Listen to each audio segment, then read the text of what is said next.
তাই শোনো, যারা এই সোনাপুর মাঝদি সুবর্ণাচর এই পুরো এলাকায় আছো সময় সহকারে, এখানে আইলে কিন্তু টাকা রিচার্জ করবার টাকা নেই বা।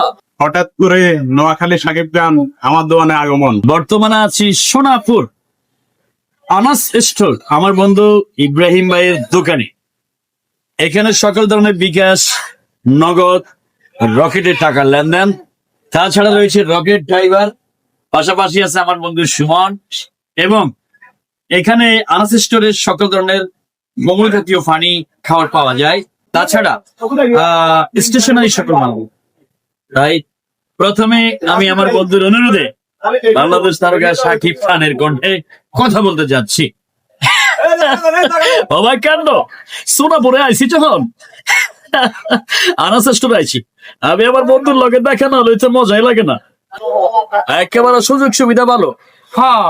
এইখানে মাগার সম্পূর্ণ আপডেট, 1 সেকেন্ডে মাগার টাকা চলে যায়। অওয়ার লাকিরা হইতেছে এই যে ইব্রাহিম এনে দোকান দিচ্ছে, এনে সম্পূর্ণ স্টেশনারি মালামাল পাওয়া যায়। তাছাড়া ঠান্ডা যে কোনো পানি লইবেন, বাসে উঠে যাবেন, হতে হতে খাইবেন, এই যে কোনো টেনশন হইবে না। ও মা ইদ্রি তোর দুয়ারে তো বাবুরে পালা পালা ঠান্ডা তো হন যায়। ব্যাগ আইন কিন্তু ভাইয়া, ব্যাগ আইন।